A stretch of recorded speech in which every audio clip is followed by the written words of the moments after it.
From Hollywood, California, the Lux Radio Theater presents Madeline Carroll and Brian Ahern in Beloved Enemy.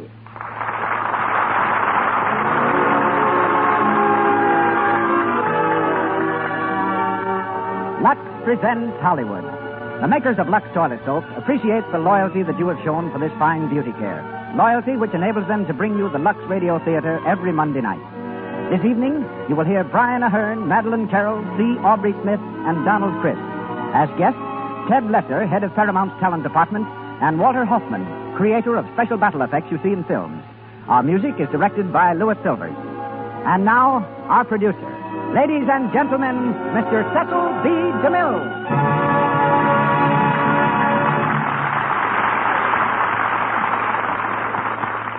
Greetings from Hollywood, ladies and gentlemen. Tonight, across the vast dominion of Canada, countless families are enjoying the Lux Radio Theater for the first time. For tonight, 26 stations of the Canadian Broadcasting Corporation have joined our great network. We're indeed happy to welcome these new stations and their listeners. We sincerely trust that every one of our new friends will enjoy these Monday evenings in the Lux Radio Theater. A great many years ago in England, the wife of a Birmingham architect, agreeing with friends that it would be very nice for their city to have an amateur theatrical group, became the chief organizer of the Birmingham Repertoire Company. The good woman's enterprise later launched two of her fellow townsmen toward the pinnacles of international stardom. One was her son, Brian. The other was Madeline Carroll. When Madeline was attending the University of Birmingham, where her father was a professor, she was offered a contract by the Repertoire Company. To please her father, the offer was forgotten, and Madeline became a schoolteacher. But it was that unsigned contract that later inspired her with the determination to become an actress. You heard Brian Ahern here only a few weeks ago, but when Samuel Goldwyn gave us permission to bring Beloved Enemy to the air, we persuaded Brian to interrupt his work and be with us again tonight. We were equally fortunate to secure Madeline, for she returned to Hollywood only recently from abroad. Madeline's presence here is something of an anniversary. Those of you who were listening in at this time last December will recall her brilliant performance for us in Cavalcade, presented exactly 1 year ago. Tonight, she becomes Helen Athley, and Mr. Ahern is Dennis Reardon. Two great character actors will be heard in leading roles. C. Aubrey Smith as Lord Athley, and Donald Crisp as Burke. Mr. Smith's current film is Prisoner of Zenda. And Mr. Smith's current film is Prisoner of Zenda. Mr. Crisp is next seen in Jezebel. And now, the Lux Radio Theater salutes the new year with Beloved Enemy, starring Brian Ahern and Madeline Carroll with C. Aubrey Smith and Donald Crisp.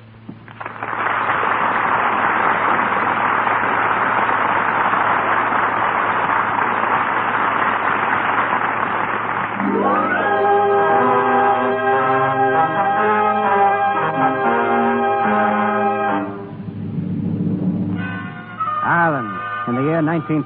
The fog-filled streets of Dublin echo to the martial sound of British troops, arriving under cover of night to stem the tide of Irish rebellion. On the side of Ireland, a young man fights blindly for his country's independence.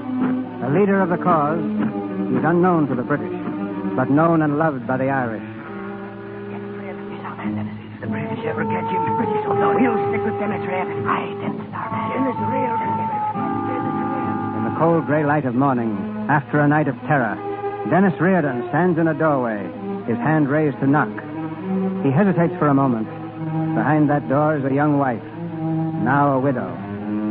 He knocks quietly, and the door is opened. Dennis, come in. What is it, Dennis? What's wrong? Kathleen. Where is Sean? Where is my husband? He's gone, Kathleen. Along with Donegal and Murphy. They did it themselves at headquarters. They did it? Aye, they blew up the place. Oh. Well, they had to, Kathleen. It was a raid. They were raided by the British. If the records were found, it would have meant more lives than 3. And perhaps the end of the cause. Where is he? Can I see him? No, Kathleen. They were crazy. No, they were brave men. And you're crazy too, Dennis Reardon. Oh, can't you understand? He was my husband. I loved him. Quiet, girl. Oh, what do you know about love? You've never let it come near you.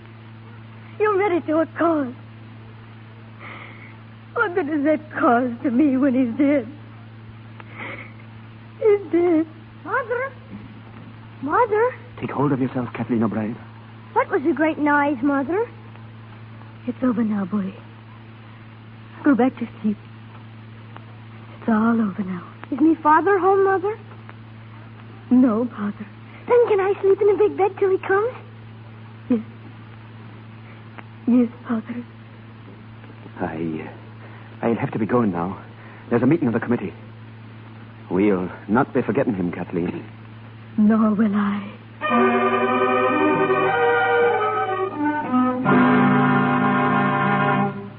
Bombs. That's what it takes, gentlemen.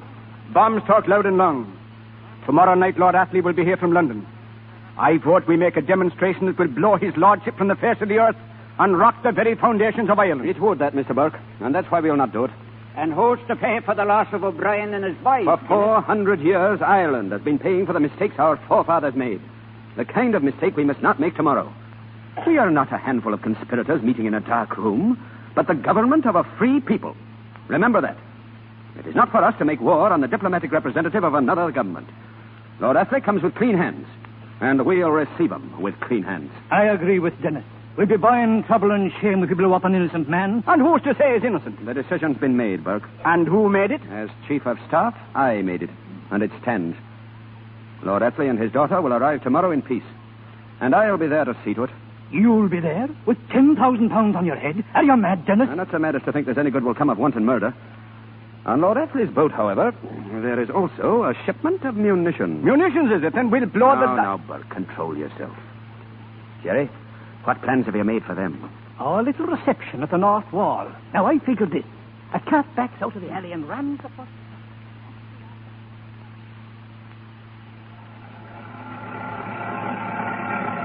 I'd feel a lot better, Lord Athley, if you and Helen were in the armored car back there. Nonsense, Colonel, nonsense. I was riding up here, sir, with the munitions. It's not safe. I've never ridden in an armored car in my life. I'm not going to start now. How do you feel about it, Helen? They always looked a bit stuffy to me, Father. There doesn't seem to be much cause for alarm. Where are all the people in Ireland? I don't believe I've seen one yet. We've cleared the streets, Lady Helen. Precautionary measures. That sounds like open warfare, Colonel Loder. It amounts to that. Martial law, you know. And I regret it. Can't deal with people until they have their civil rights. I'm here to see they get them. Ireland and England. One nation and one people. Divided by a strip of water and the hatred that men build. Nonsense. It's all one empire. Driver, yes, sir. Watch out for that cart. In the alley there. Watch out!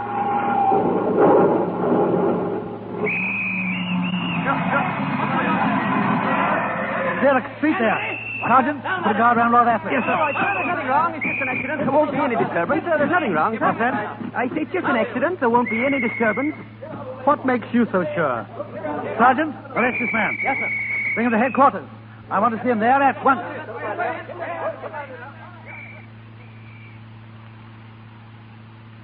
And there you have it, Lord Athley. May have been an accident. Then again, you never know. Armored cars may be stuffy, but they're safe. My apologies, Colonel Loder. Our apologies, Colonel Loder. Here's the prisoner, sir. Bring him in. Go on. Stand over there. What's your name? Dennis Reardon. What? You're taking a dangerous name, young man. The best is none too good for me. Did you find anything on him, Sergeant? Just these letters. Let No me arms, see. sir. Thomas Casey, medical student. Well, Mr. Casey, what were you doing back there? Well, I was riding the pusher. And, Pusher? A bicycle, my lord. Go on. Well, I was riding the pusher, peaceful as you please, when all of a sudden I heard a crash. Brakes screaming and cars stopping. So I stopped. And then, would you believe it, I was hoisted into a lorry, pusher and all, brought up here and asked what I was doing back there. You see, Lord Athley, you can't get a thing out of them. I'll let him go. All right, outside. Go on. Go on home. Oh, wait. Don't you think you ought to give him back his pusher? Oh, thank you, miss. All right, give it back to him, Sergeant. Yes, sir. Thank you, miss. That's very kind of you.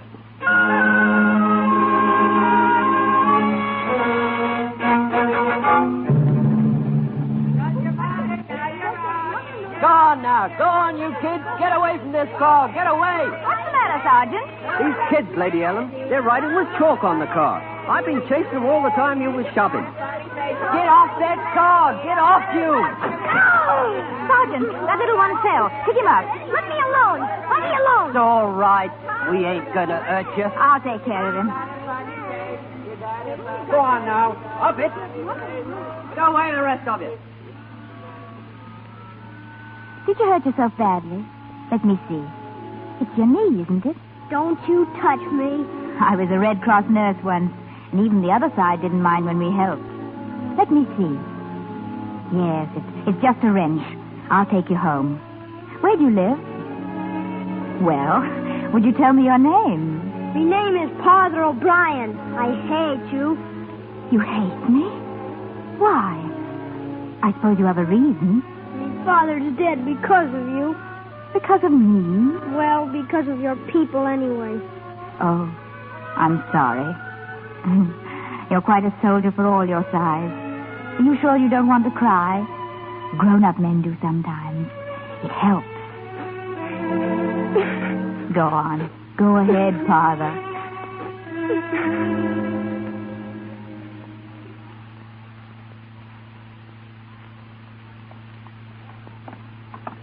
Is this the house, Father? It is. Carry him in, Sergeant. Yes, milady. Who's there? Are you Mrs. O'Brien? Yes, I am. What's it? Father. Father is hurt. Don't be alarmed. He fell and wrenched his knee. Put him down, Sergeant, and wait outside in the car. Thank you for bringing him home. Would you like to have a doctor see him? Thank you. We can manage ourselves. She's nice, Mother. She has a nice smell. You should be very proud of him, Mrs. O'Brien. He's like his father. Oh, good morning, Mrs. O'Brien. Could I be of any assistance? Oh, good morning. Good morning. They told me that Father was hurt. Have you called a doctor, Kathleen? I should think a medical student like you could do well enough with a bruised knee. No one can understand English jokes but the English. Now, let me see it. Oh, Father, I feel that you will live. Madam, I'm afraid this is the wrong section of Dublin for you. We both seem to have a habit of popping up in the wrong sections of Dublin. Mr. Dennis Reardon, isn't it? What? You have a frightening memory for names, milady. I wasn't apt to forget that one, Mr. Casey. Is there anything I can do? Aye, you can keep your benevolence to yourself. You shouldn't have come here at all. I brought Father home because he was hurt. Of course you think it was all a trick to get into this house so that I could spy on Father's family for my father. We especially hate little children whose fathers have just been killed. You will try to understand I do understand you. You hate nothing and you love nothing. You live in your stuffy heads where no feeling ever enters. You people think you can kill us and still be our friends. It's an amazing kind of people you are, with ice in your hearts. Now go. If you mean I'm not an unreasoning maniac like yourself, I'm glad I'm not. I came here because I wanted to help these people. But you wouldn't understand that because you're blind. Oh, calm yourself, Lady Helen. Fighting until you're all dead. Needn't be so hot about it. Well, I imagine that's the first time in history that the Irish had to ask the English to calm down. What is it, Sergeant? Beg pardon, milady, but there's a crowd collecting around the car outside. I'll have to hurry to a garage or I won't get there at all. Oh. May I wait here, Mrs. O'Brien? You may. Thank you, milady. A crowd, is it? Kathleen, will you let Lady Helen take your bicycle? Yes? It's in the alley. Can you ride a bicycle, Lady Helen? Yes. Must I? Well, we don't like crowds in front of our houses. I'll show you your road. Will you come this way?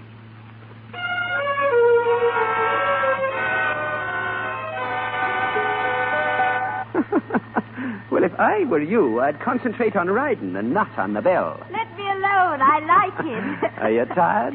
No, not very. But you don't mind if we stop while I fill my pipe, eh? Oh, no, not a bit.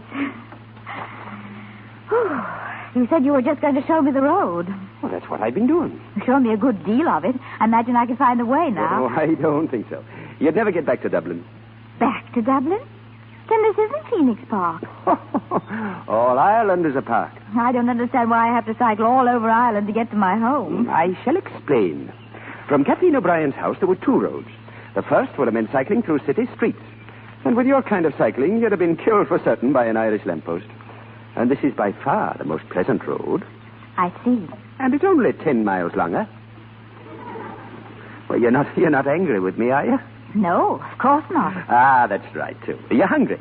No, thank you. Well, I am, and there's not a place for tea for a mile. You wouldn't care for a hatful of berries, would you? No, Well, all right. Good. There's a place by a stream, not far, with a grocer... Will you have some more berries? Thanks, I've had enough, I think. What do you do besides going to medical school and riding around the country on a bicycle? Would you really want to know? No. On second thought, I don't believe I would. Suppose I tell you instead what I'd like to do. As if I could stop you. It's a farm in County Galway I'd like, with some fine pigs and horses belonging to it, and a fine, spirited woman in the house, making a great clamour all the day, and the children driving me crazy with their goings-on. In County Galway, where they've never heard of the troubles. What are you thinking? I'm trying to picture your farm, and you on it. You belong there somehow, away from all this hate and bitterness, where men sing about dying for a cause, forgetting that it means they must kill for it. You're not like that. Not deep inside.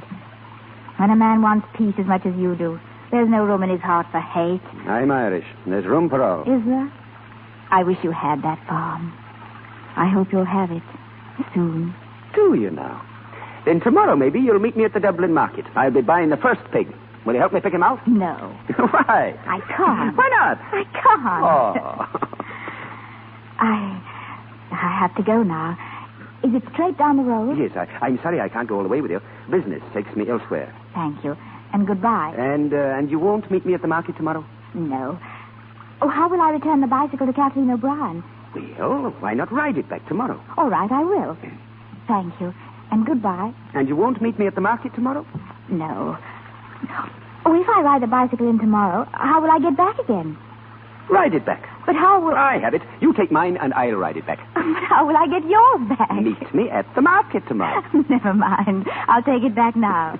Goodbye. At 4 o'clock by the pig stalls. I'll be waiting.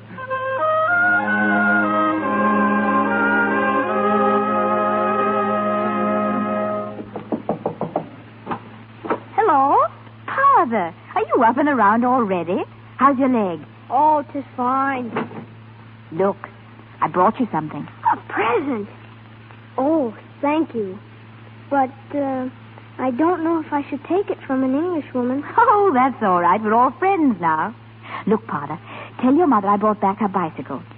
I had a lovely ride with With who? Well, I don't know what you call him. I call him Dennis Reardon. Oh, but Mother says we're never to call him that anymore. What? Never. She says we're not to call him by his right name. Then we won't. We won't, Father.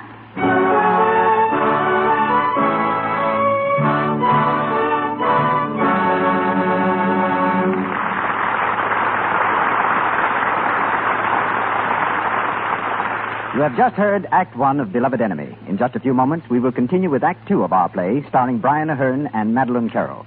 But now it's intermission time in the Lux Radio Theater. While we're waiting for Act Two, we want you to listen in on Betty, who just got home from her job as a salesgirl in a popular Hollywood department store. Child, you look all in. Was it a bad day? Oh, you know, Mom, what the first week after Christmas is. Nobody ever guesses right about anybody else's size. And everybody comes back to the store to exchange what they got for what fits. Oh, my feet. Why don't you take a short nap, dear? I'll have dinner ready in half an hour. Oh, I'm too tired to even do that. Oh, there's the phone. I'll take it. Hello? Oh, hello, Bob. The Trocadero? I'd love it. In an hour. Goodbye. Oh, Betty, you're not going dancing when you're so tired. Now, Mother, don't worry about me. I'll just pop in a Lux toilet soap bath and I'll be out a new woman. Well, I suppose if you must, you must. Now, don't worry, Mother. When I relax in a nice warm tub full of Lux toilet soap lather, I can just feel all the aches and pains fading away. I'll be fresh as a daisy in no time, and dainty, too. And later at the Trocadero...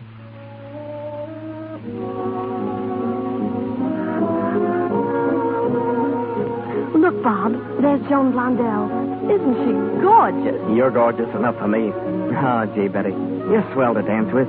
You're always so fresh and lovely. And your skin is so sweet. Yes, and smart girls all over the country follow Betty's example.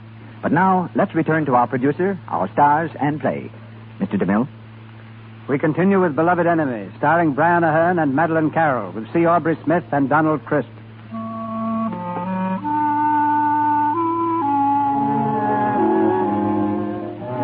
Later the same evening, Helen has arrived at home, tired and dispirited, knowing that the young Irishman who asked for her friendship is Dennis Reardon. She's met at the door by a servant, who tells her that Lord Athley has been taken ill. She runs to his room and throws open the door. Father, Come in, dear. are you all right, Father? All right, dear, yes. A little tired, that's all. And discouraged. Discouraged? You? Yes. This is the most hopeless position I've ever been in. I can't conceive a more dreadful situation. War's a filthy job, Father. You know that. War? It's Dennis Reardon. He's our war. Dennis Reardon, who strikes in the night and disappears like smoke in the fog. Father, you mustn't excite yourself. We've got to find him. If anything is to be done, we've got to bring that man to justice. Father, how can you hate so much? He's one man, one out of millions. And he believes he's right, just as you believe it. You've a rather compelling way of presenting the Irish side of it, Helen. I can't hate them. I can't hate Dennis Reardon. But you can love England. And I do, but does that mean we have to hound one man? Does it mean we have to sneak upon him in some alley, bring him to his knees with a bullet in his heart? Yes, Helen, yes. Because the lives of thousands depend upon it. Because men are dying all over Ireland. Because of him. Then you mean if Dennis Reardon were captured, there'd be an end to all this trouble? I firmly believe it. Men would go back to their homes. Back to their wives and children. Love of England, love for people, it demands things of you, doesn't it? Helen. Father, I think I know where Dennis Reardon will be tomorrow.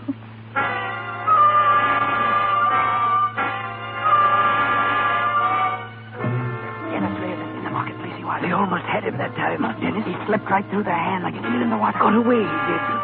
Right through their fingers. Slipped through their fingers. Right through their fingers. And that's the program, gentlemen. Any other business? Meeting adjourned. Good night, Burke. Dennis, how can you find time to be ambling about Gregory Street Market? You have a great responsibility, Dennis. You should be more careful. Good night to you. Well, Jerry?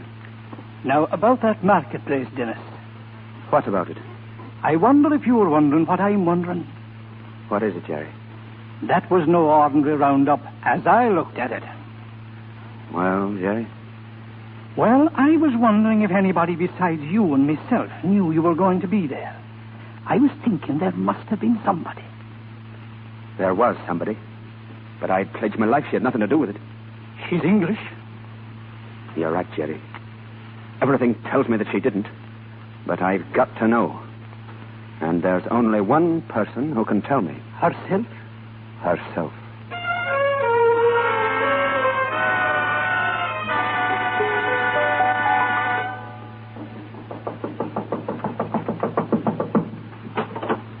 Well? Oh, is Mr. Casey here? Come in, miss. Lady here to see you, Mr. Casey. All right, Jerry. Wait downstairs. All right. I didn't think you'd come. I shouldn't have come, but I had to. I got your note. Oh, I'm glad to see you here, Lady Helen. Are you? Well, you don't seem very glad about being here. No, I can't pretend to be. If you hadn't written that note, I should never have seen you again. Why not? I know you're Dennis Reardon. Ah. Father told me without knowing it. That's how they knew you'd be at the market. Through me. I can't apologize. That wouldn't mean anything. Because I'm not your friend. I'm your enemy. Did you tell them you were meeting me here today? No. Did you look to see if anybody followed you? There was no one. I haven't betrayed you. Today. Why did you come here at all? I thought it would be honorable to come and explain why I did it. But now that I am here, I don't feel very honorable about it. I can't explain it at all. Except that what made me do it was stronger than I was. Inform on a man, and then tell him about it. You're a strange woman. Please, try not to hate me. Oh, it's not you I hate. It's everything outside this room. All the things that have done this. No, don't go. I must. Because even if you don't hate me, What I did proved that we could never be friends, that we must never see each other again. You know that now, don't you? Yes. Yes, I know it now. But all the years after you've gone from me, I'll be thinking of what might have been. And maybe it would be good to know if we both thought of it the same way. Maybe it would. Every evening for a month, I'd have asked you to meet me at the hilltop. What would you have said when I asked you? I'd have said thank you. And all through the summer evenings, we'd have walked in the hills, side by side, not talking much. Wouldn't we have? Yes. And then one evening, I'd have put my arm around you, and us walking alone in the moonlight. What would you have said then? I don't think I'd have said anything. And then we'd have walked slower and slower and stopped. And I'd have said, it's an honest and a beautiful woman you are. Please, you must. Oh, but I must. And I'd have said, I love you. I love you. And after we were married, we'd be on the farm in County Galway, riding fine horses together, and us laughing crazy all the day. Please don't. And at evening, us sitting down in our own cool house, with the country tablecloth on the table, and the white bread, and the strong red tea in our cups. Goodbye. Goodbye. Oh, darling. God help us both. Helen. Oh, Helen. My darling.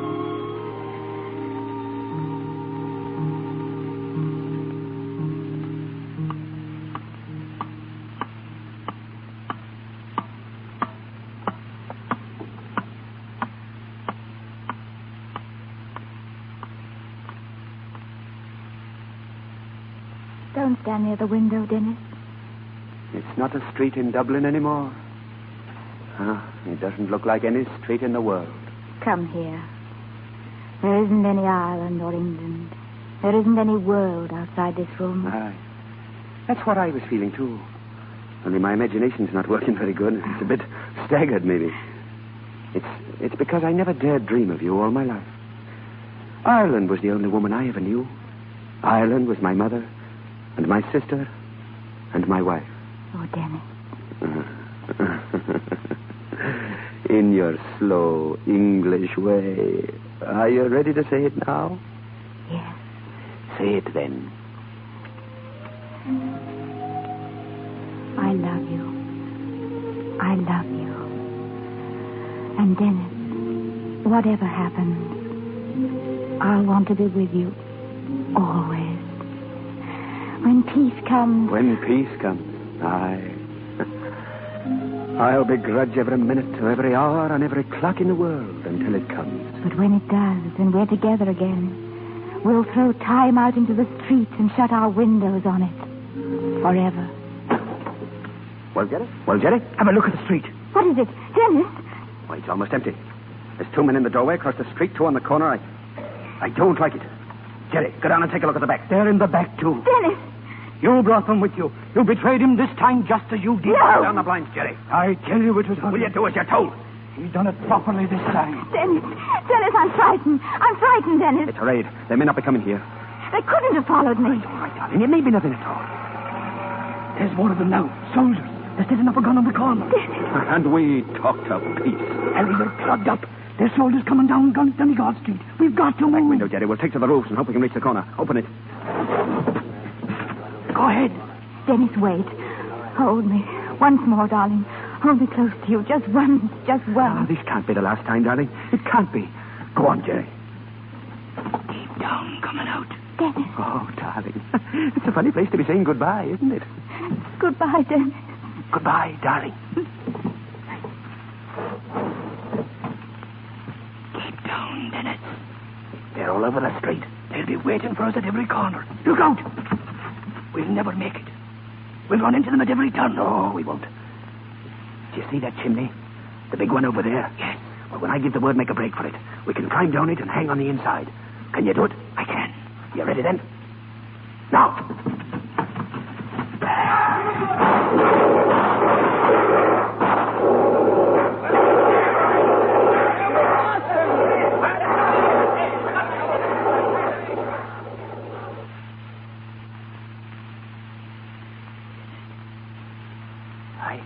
You suppose it's all right to climb out now?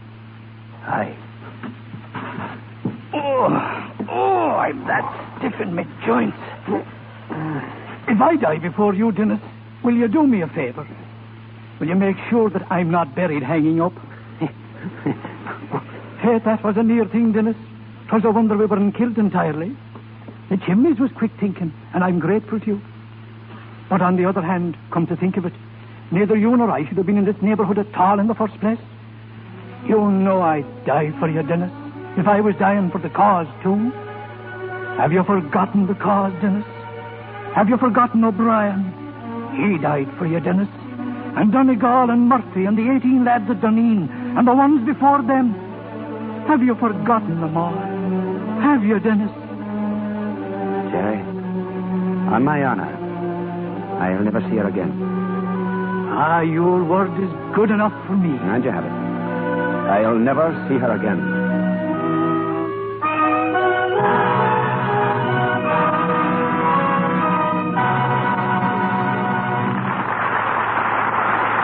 We pause for station identification. This is the Columbia Broadcasting System.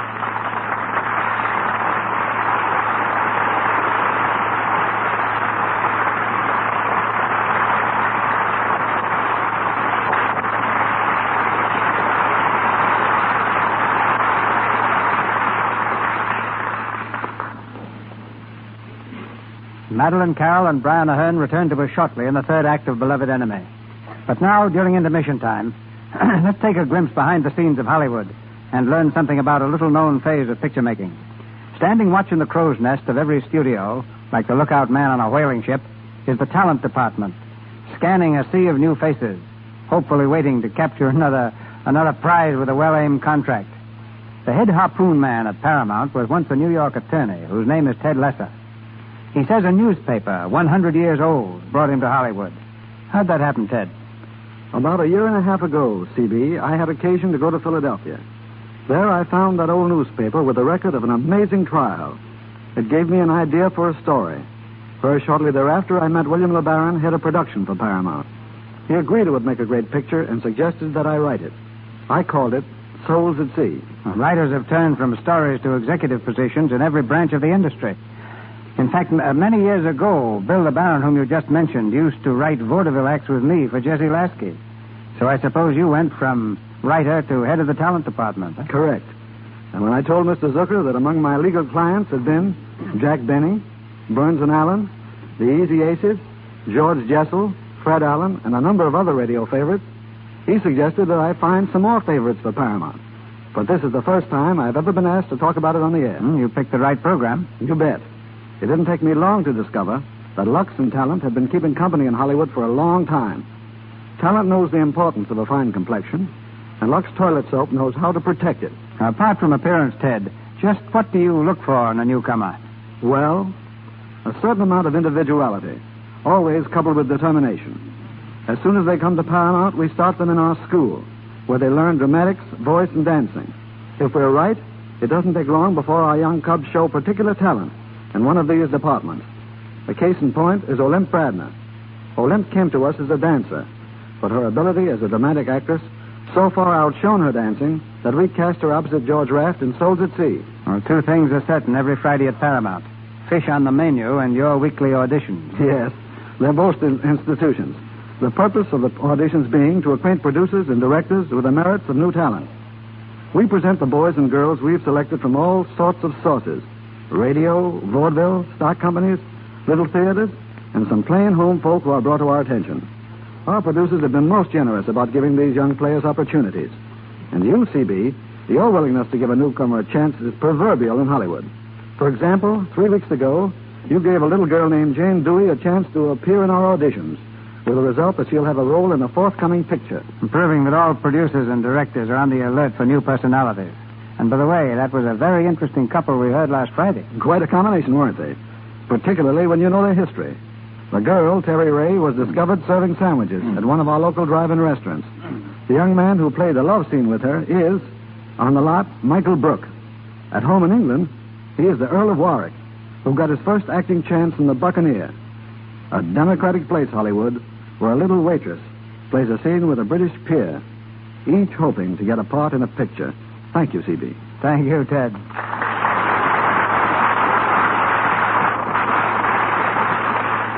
Madeline Carroll, Brian Ahern, C. Aubrey Smith, and Donald Crisp in Beloved Enemy.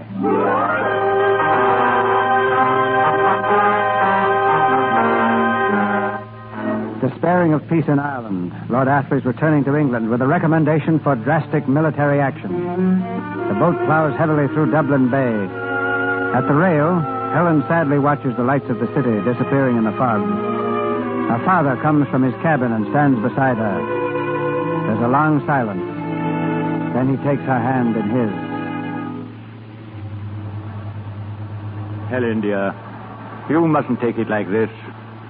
I want you to know that my decision to return home had nothing to do with you, with your friendship for Dennis Reardon. Although I can't pretend that the whole incident hasn't been a shocking nightmare to me.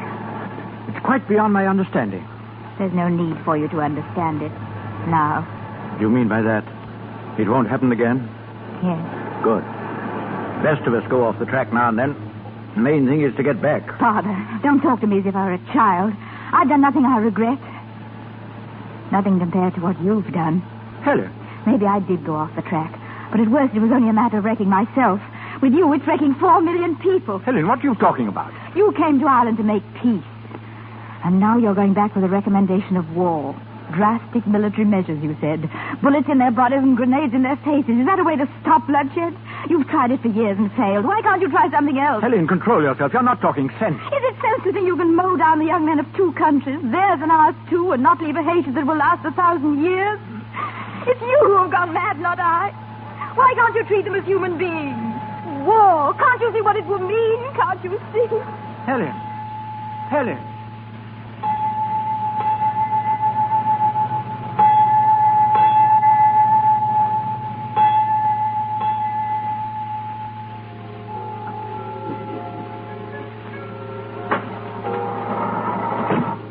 Good evening, Lady Helen. Won't you come in? Is my father still in the council room, Preston? Yes, they've been in there all day. He telephoned me to meet him here. Father. Good evening, my dear. Is there any news? Very good so far. The Commission has agreed to talk it over with the Irish delegates. You've done it. That's wonderful. Now, don't be too optimistic, my dear. It'll only be a temporary truce. Nothing may come of it. We've merely guaranteed them a safe conduct if they'll come here for conferences. But they must. If they do come, we'll have a reception for them at the house. Our house? Yes. He'll be with them, Helen. Dennis Reardon. I shall hold you to your promise.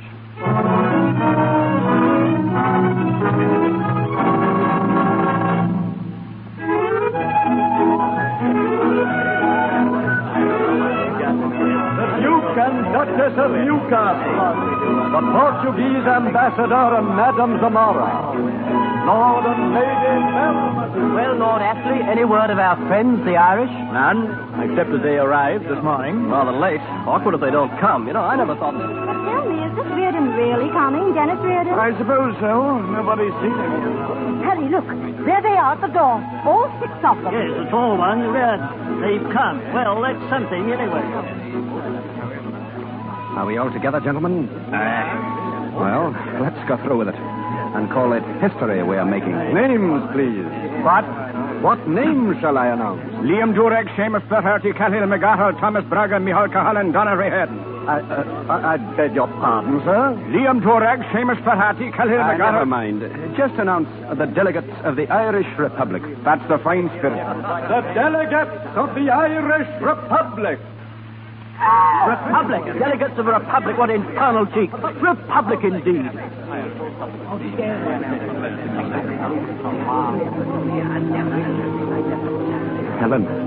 Helen, dear. Don't look at me. Pretend you're watching the crowd. Welcome to England, Dennis. Ah, you're so beautiful. Oh, darling. If I could just touch your hand. Darling, if only you could. We can't see each other alone. I gave my oath. I had to do something like that, too. Do you want me to leave? No, please. Oh, it's torture, seeing you like this. It's better than not seeing you at all. Darling, what things in your life happened in this room? Over there's where I played the harp when I was 14, in a pink dress. And in that room? My mother's sitting room. I used to say my prayers in there before she died. Then For 10 years, I never went into it once. Till now. And do you pray there now? For peace? And for you. I pray there for you. Oh, Dennis. Reardon. Aye? We've made our appearance here, and they've all had a chance to stare at us. I'm thinking if we're having a meeting tomorrow, it's time to go home. Very well. Good night, Lady Helen. Good night, Mr. Burke. Good night, Lady Helen. Good night, Mr. Reardon. And in our efforts to find a satisfactory arrangement, I claim the Irish delegates are reaching for the moon. The moon, is it? We ask for a republic and you tell us it's the moon.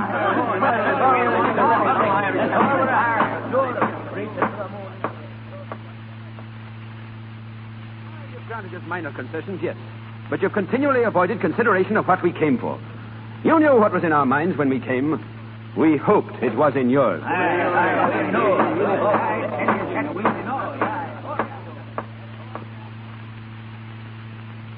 the face of this deadlock, I urge the leniency of our friends and beg the continuation of this conference tomorrow. I can hold out little hope that anything further can be accomplished. But before we all take an irrevocable step, we consent to one more meeting.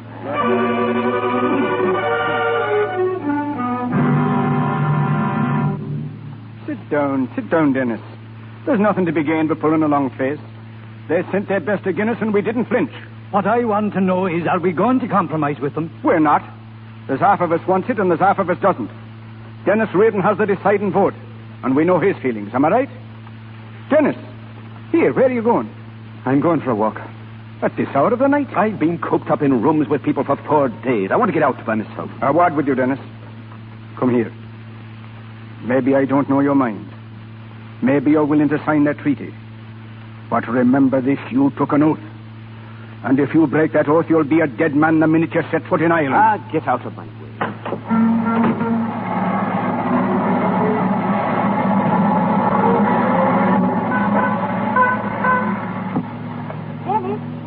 Dennis? What are you doing here? I've been looking for you.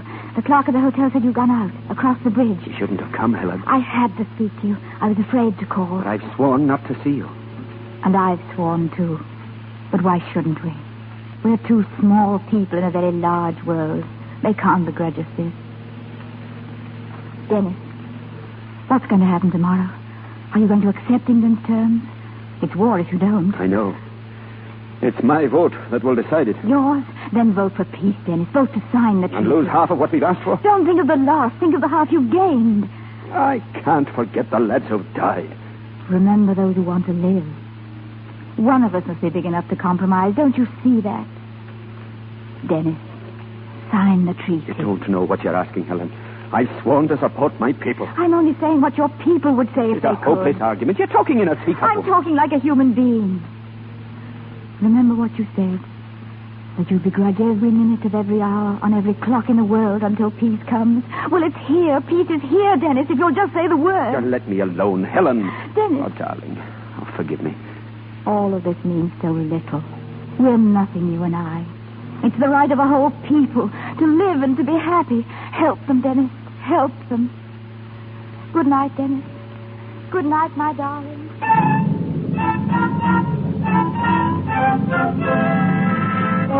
The paper. Irish agree to sign treaty. Dennis Reardon signs treaty today. England will sign first. The pen, Lord Athley. Thank you. I really don't know what my party will say to this. It's political suicide for me, Mr. Reardon. Perhaps for both of us. Did you say political, Lord Athley? The pen.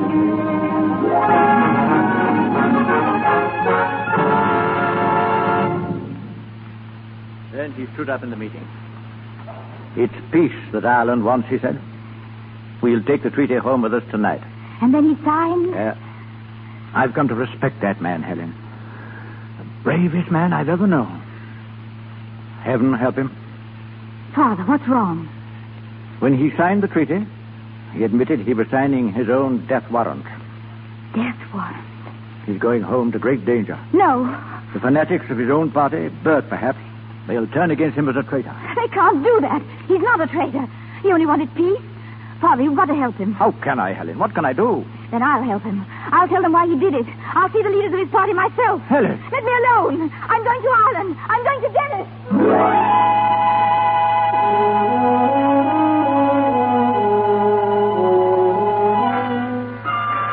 It was inside the tree, and a good thing, too. There's peace in Ireland. Yes, Sam don't think so. He's speaking tonight. A meeting in the square, speaking to the crowd. Aye, if a bullet don't stop him. A bullet? Aye, a bullet.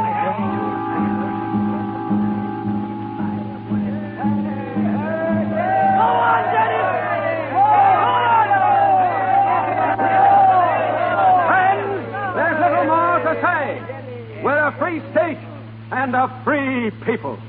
The glory that is Ireland's now, we owe to those no longer here. The glory that will be Ireland's rests with you. We look to the future, to the youth of Ireland. For our land and our ideals are their inheritance. Get it, he's shot. Take him to the hospital. Come on, to the hospital.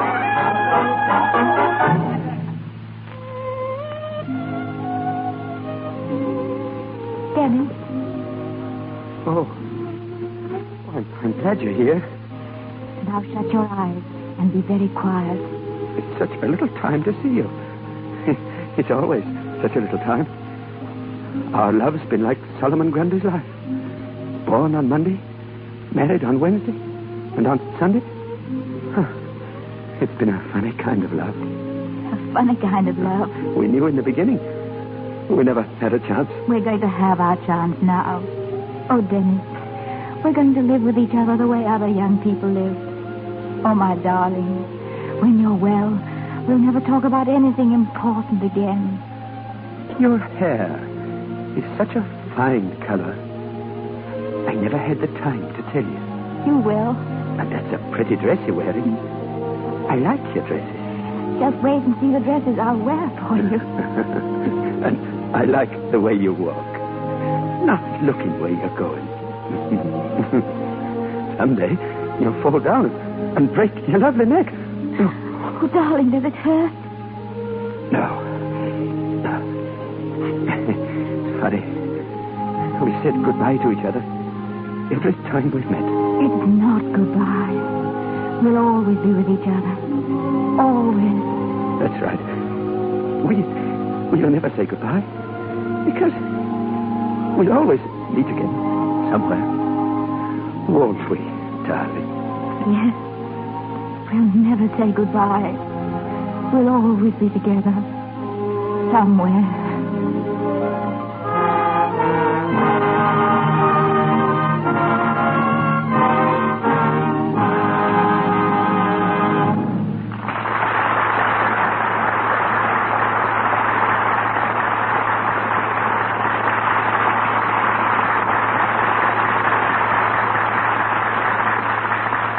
And so, Beloved Enemy joins the long procession of Lux Radio Theater productions.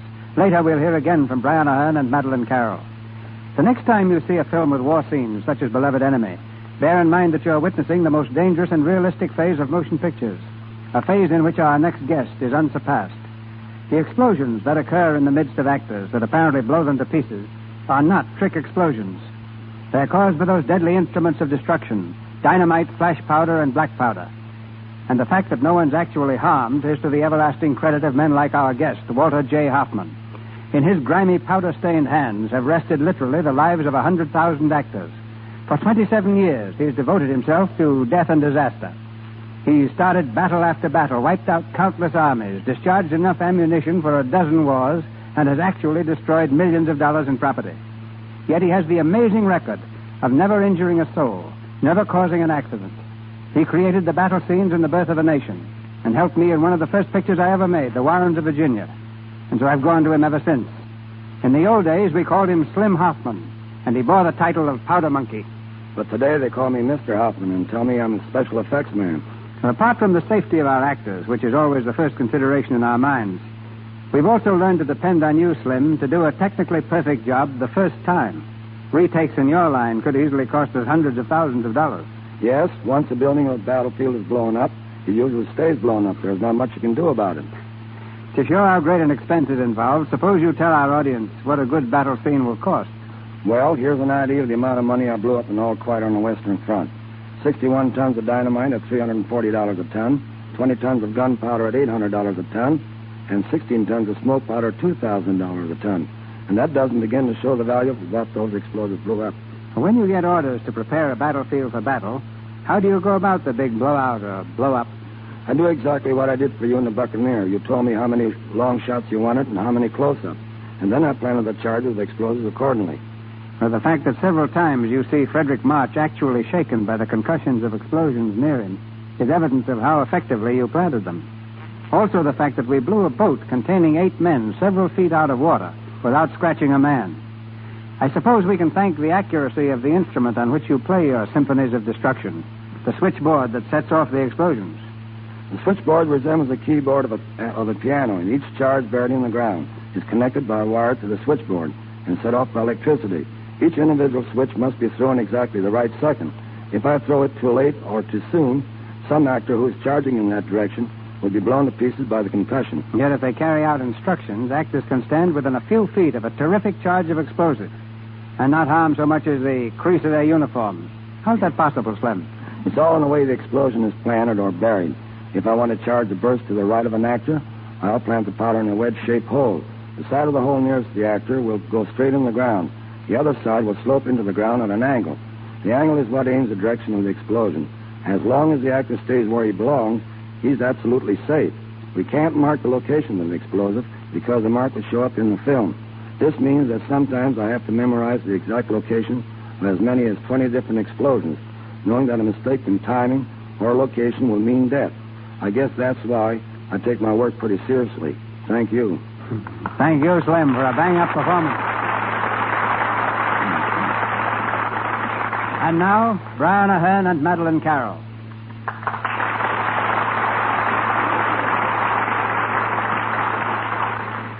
Last time I was here, Mr. DeMille, I played an Englishman to an Irish girl, but tonight I'm quite on the other side of the fence. I feel especially glad to have had the opportunity of playing my old part in Beloved Enemy this Christmas, because in a world which lies in the shadow of wars and threats of wars, it's a story which reaffirms the Christmas message of the necessity for peace and goodwill among men. I would like to wish you, Mr. DeMille, and everybody in the Lux Radio Theater tonight, and all those who may be listening in, a very happy New Year. Thank you, Brian. And now, after 4 months abroad, Miss Carroll, you should have a lot to tell us. Before I do that, I want to say that while it's been just 1 year since I was here last, I haven't forgotten this program or the product behind it, Lux Toilet Soap. I'm sincerely glad of the opportunity of telling you how much I enjoy using it. And as for the trip abroad, I was greatly impressed by one thing. Wherever I went, I was always asked the same question. What do the American people think of us? I realized then as never before what a responsibility we of the films have. In our small way, we can be ambassadors of goodwill, not only for Hollywood, but for America. And I did my best to tell them how eager this nation is for friendship and harmony. Yes, this year of 1937 has had its grim aspects. But let us fervently hope that as the old year fades, it will carry away with it doubts and distrust, that the new year will bring the world a new outlook of peace and understanding. Good night. Good night, Miss Carroll. Miss Carroll appeared for courtesy of Walter Winter Productions. Mr. Ahern is now making Merrily We Live at Hal Roach Studios. C. Aubrey Smith is from Selznick International Studios and Donald Crisp from Warner Brothers. Louis Silvers is from 20th Century Fox Studios and was in charge of music for their new picture, Love and Hisses. Back again to Mr. DeMille. The Lux Radio Theater starts its new year with a flourish next Monday night, when we bring you Claudette Colbert, Fred McMurray, and Walter Connolly. The drama in which you'll hear them was originally written as a novel by that master Booth Tarkington, and later became a hit film. A simple, tender romance of universal appeal. The story of a small-town girl who tried so hard to be worthy of the man she loved. Its title, Alice Adams.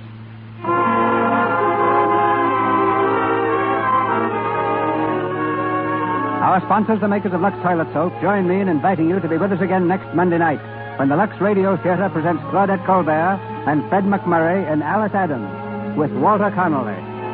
They join me also in saying thanks to you for your support of their products which enabled them to bring you this program throughout 1937. With your help, they'll make 1938 the greatest year in the history of the Lux Radio Theater, a program dedicated to your entertainment. It's the sincere hope of all of us who work continually here in the Lux Radio Theater with this weekly presentation that the new year will bring all of you the things you most desire, the things closest to your heart. This is Cecil B. DeMille saying good night to you from Hollywood.